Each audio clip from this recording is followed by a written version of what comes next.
बिस्मिल्लाहिर्रहमानिर्रहीम। Basic commands के अगले सेशन के साथ मैं हाजिर हूँ एक दफ़ा फिर आपके पास।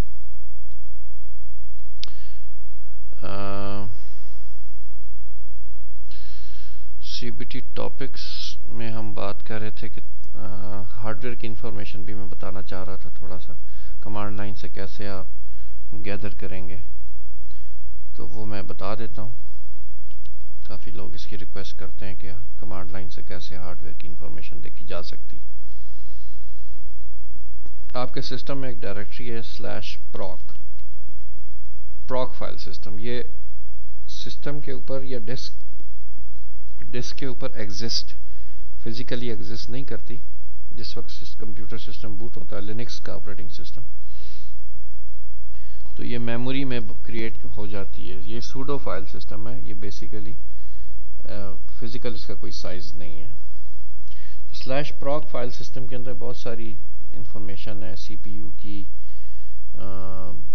डिवाइसेस की, मेमोरी की, वगैरह वगैरह। इसके ज़रिए आप देख सकते हैं कि जैसे proc CPU info को एक फ़ाइल है, इसको डिस्प्ले करें तो आपको बताएगा कि इस वक्त आपके सिस्टम में क्या क्या कुछ CPU की क्या इंफॉर्मेशन है। तो प्रोसेसर 0 और ये AMD का प्रोसेसर है ट्यूरियन X2 64 बिट TL60। इसकी जो क्लॉक स्पीड है 1.6 गीगाहर्ट्ज़ है। कैशे साइज बता दिया इसने आपको। फिजिकल आईडी प्रोसेसर की बता दी, ये इम्पोर्टेंट है। कोर आईडी बता दी कि अगर ये डुअल कोर प्रोसेसर है तो इसकी कोर की क्या आईडी है, ये वो बता दी इसने आपको। सीपीयू कोर्स टोटल कितनी है वो यहाँ पे बता रहा है। और बहुत सारे फ्लैग्स हैं। ये फ्लैग्स हमें बहुत सारी इंफॉर्मेशन देते हैं। इसमें हमारे पास जो मेरे काम का फ्लैग है वो है एक PAE के फिजिकल एड्रेस एक्सटेंशन की इसमें सहूलत है। ये तकरीबन तमाम पेंटियम क्लास मशीन्स में 486 के बाद जो आए थे उनमें सब में ये सहूलत है। ये मिनिमल रिक्वायरमेंट है ज़ेन के चलने के लिए, ज़ेन वर्चुअलाइजेशन की। एनीवे, इस वक्त हम फेडोरा चला रहे हैं, उसमें KVM चल रहा है। और KVM को जो प्रोसेसर एक्सटेंशन रिक्वायर्ड है वो इंटेल की VMX है मेरा ख्याल है, जहाँ तक मुझे सही याद है, और AMD की वो SVM। प्रोसेसर में ये फ्लैग होना चाहिए SVM का। तो वो वर्चुअलाइजेशन के लिए, KVM वर्चुअलाइजेशन के लिए ठीक है, चलेगा काम। LM जो है इसका मतलब है लॉन्ग मोड, और लॉन्ग मोड का मतलब है कि ये प्रोसेसर 64 बिट है। जिस कंप्यूटर पे प्रोसेसर की CPU इन्फो में फ्लैग्स में LM ना हो, इसका मतलब ये कि वो 32 बिट प्रोसेसर है। ठीक है जी। तो ये प्रोसेसर 1 हो गया, एक 0 था प्रोसेसर, एक प्रोसेसर 1 हो गया। इसका मतलब ये कि ये दो प्रोसेसर है। लेकिन आया कि वाकई दो प्रोसेसर हैं या दो डिफरेंट कोर्स हैं, वो पता चलेगा फिजिकल आईडी से। फिजिकल आईडी 0 और यहाँ भी फिजिकल आईडी 0। तो ये एक ही प्रोसेसर है और उसकी ये दो कोर्स हैं।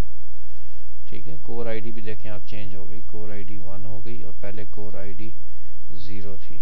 टोटल कोर्स भी बता रहा है कि 2 हैं। तो ये CPU की इंफॉर्मेशन आपके पास आ गई। ऑलराइट, मेमोरी की इंफॉर्मेशन देखने के लिए cat proc मेम इन्फो में ये आपको बता रहा है कि इस वक्त सिस्टम में टोटल मेमोरी तकरीबन 4 GB है। इसमें से फ्री तकरीबन 598 MB फ्री है, 87 MB बफर्स में है और 2.7 GB कैश मेमोरी है। और बाकी बहुत सारी इंफॉर्मेशन है। स्वैप भी बता रहा है और स्लैब साइज बता रहा है और शेयर्ड मेमोरी बता रहा है, VM मेमोरी बता रहा है, ह्यूज पेज साइज। ये इस वक्त की डिस्कस करने की नहीं है। मेन जो दो चीज़ें आपको देखनी है, मेनली आप देखना चाहते हैं मेमोरी टोटल कितनी है और फ्री कितनी है मेम इन्फो से। तो इसमें जो सही फिगर है बेसिकली वो मेम टोटल ही की फिगर सही है, मेम फ्री की फिगर सही नहीं है। ज़ाहरी तौर पे 59 MB फ्री है, लेकिन अगर मैं सही बताऊं आपको, यही इंफॉर्मेशन आपको फ्री की कमांड से भी नज़र आएगी, और तकरीबन यही इंफॉर्मेशन यहाँ नज़र आ रही है कि 3.9 GB टोटल है, जो 4 GB बनती है, 3.4 GB यूज्ड है और फ्री 58 MB है। लेकिन ऐसे नहीं है, ये जो फिगर निचली लाइन में लिखी हुई है यूज की, सही यूज्ड ये है 565 MB सिर्फ यूज हो रहा है, और सही फ्री जो है वो 342 MB है। ये जो यूज्ड और फ्री की वैल्यूज ऊपर लिखी हुई हैं ये कैशे और बफर को मिला के हैं, मिला के और निकाल के।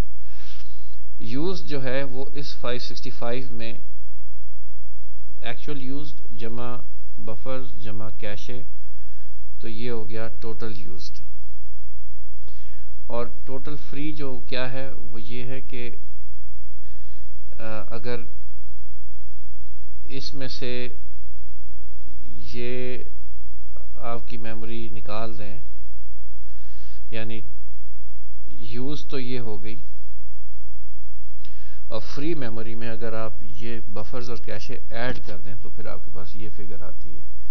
बफर्स और कैशे ऐड क्यों करें? इसलिए कि बेसिकली ये सिर्फ टेम्परेरी हैं, ये लिनक्स ने अपनी एफिशिएंसी के लिए जो डेटा इसको समझ में आया कि ज़्यादा यूज़ होगा या नेक्स्ट कमांड्स में या प्रोसेसेस में यूज़ हो सकता है, उसने उसको कैश में रख लिया।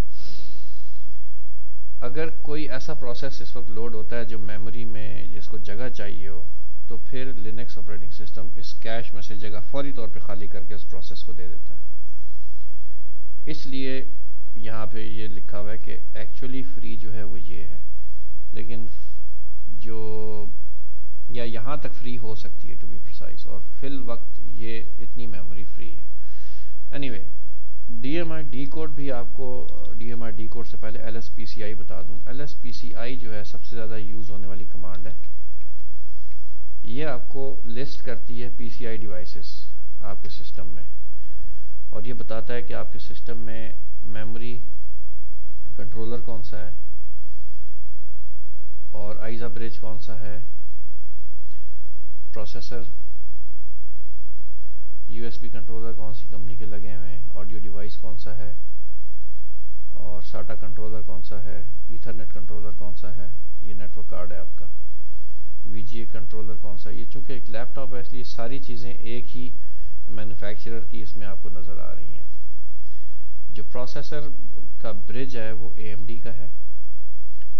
फायरवायर इंटरफेस किसी कंपनी की है, जो वल्लाहु आलम एसर ने क्या सोच के इनसे काम लिया होगा कुछ ना कुछ। और ये आपका वायरलेस ईथरनेट कंट्रोलर है, wireless network card, Atheros communication AR5001 wireless network card. तो LSPCI जो है वो आपको बता रहा है कि आपके सिस्टम में कौन कौन से डिवाइसेस लगे हुए हैं, हार्डवेयर की पूरी इंफॉर्मेशन यहाँ पे है।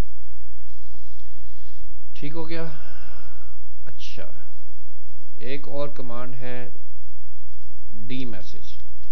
dmessage क्या करता है कि आपको सिस्टम, जब सिस्टम स्टार्ट होता है तो बताता है कि कौन कौन से प्रोसेस इसने हार्डवेयर को डिटेक्ट किया है। ये काफ़ी लंबी आउटपुट है इसकी, और इस सिस्टम स्टार्टअप से शुरू होती है और ये कोई लॉग फाइल इसकी नहीं होती। ये डायरेक्ट बफर है मेमोरी का एक, जिसमें ये इंफॉर्मेशन स्टोर्ड होती है। काफ़ी ज़्यादा है, ये ऊपर तक काफ़ी जाना पड़ेगा।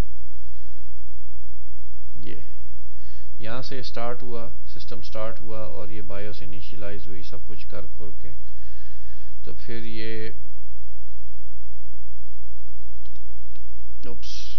पेज डाउन मैंने गलती से दबा दिया। इसमें ये बता रहा है कि कौन कौन से इसने डिटेक्ट किए हैं। USB डिटेक्ट की, और नेटवर्क कार्ड और हार्ड डिस्क डिटेक्ट की, उसका लेटेंसी टाइमर वगैरह हर चीज़ जो है वो तफसील से नज़र आ रही है। अमूमन इतनी तफसील की ऑर्डिनरी यूज़र को ज़रूरत नहीं होती, फिर भी ये मैंने आपको दिखा दिया कि यहाँ dmessage की कमांड से आप ये चीज़ें देख सकते हैं। अगर dmessage को फ़िल्टर कर लें, ग्रेप ईथरनेट, तो ETH की इंफॉर्मेशन आ गई, ईथरनेट 0 की, फोर्स ETH, या मुख्तलिफ कमांड्स आपको नज़र आ रही हैं। वायरलेस को सर्च कराएं, -i वायरलेस वो उसमें कोई ऐसा लफ्ज़ नहीं है।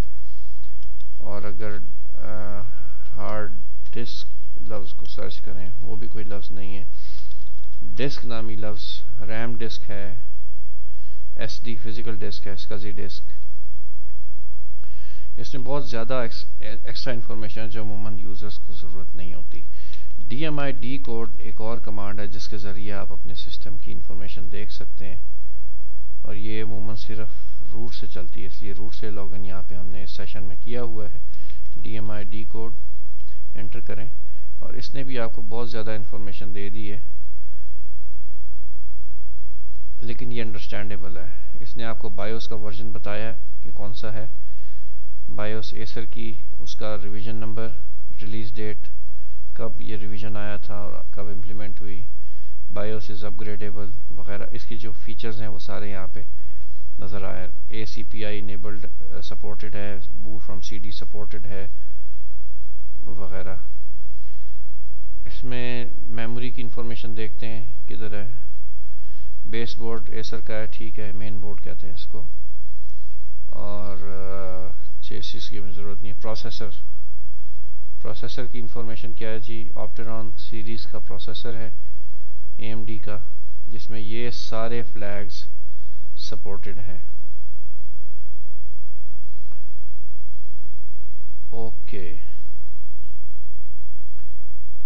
और इसकी मैक्सिमम स्पीड 2000 मेगाहर्ट्ज़ है, 2 गीगाहर्ट्ज़, और इस वक्त भी ये 2 गीगाहर्ट्ज़ पे चल रहा है। क्योंकि कुछ प्रोसेसर होते हैं जो उनकी क्लॉक ऊपर नीचे हो सकती है, यानी कभी वो होती है ना एक क्लॉक स्पीड कभी कम, अगर कम पावर के प्रोग्राम चल रहे हैं तो सिस्टम इंटेलिजेंटली सिस्टम के प्रोसेसर को लोअर क्लॉक स्पीड पे ले आता है ताकि पावर कम यूटिलाइज हो। तो ये वो चीज़ है। अच्छा, कैशे मेमोरी कौन सी लगी हुई है, और मेमोरी में दिखाना चाह रहा था, ये है memory array. Total capacity 4 GB है उसकी, और लगा हुआ क्या है, ये फिजिकल मेमोरी डिवाइस जो लगा हुआ है 2 GB की एक डिम लगी हुई है, डिम 1 पे, जो उसकी स्लॉट होती है डिम 1 के ऊपर एक 2 GB की लगी हुई है, और 2 GB की जो है वो DDR2 टाइप की डिम 2 पे लगी हुई है। इधर भी DDR2 ही थी, किधर है वो DDR2, इस कंप्यूटर में DDR2 टाइप की डिम्स 2 लगी हैं, 2-2 GB की, टोटल 4 GB। इस तरह आप देख सकते हैं कि आपके प्रोसेसर में, आपके लैपटॉप में, सॉरी आपके डेस्कटॉप में कौन सी चीज़ लगी हुई है। ये सारी इंफॉर्मेशन आप DMI कोड से देख सकते हैं। और LSPCI हो गया, DMI कोड हो गया, यही 4-5 कमांड्स हैं जो आप हार्डवेयर की आइडेंटिफिकेशन के लिए इस्तेमाल करते हैं। That's all.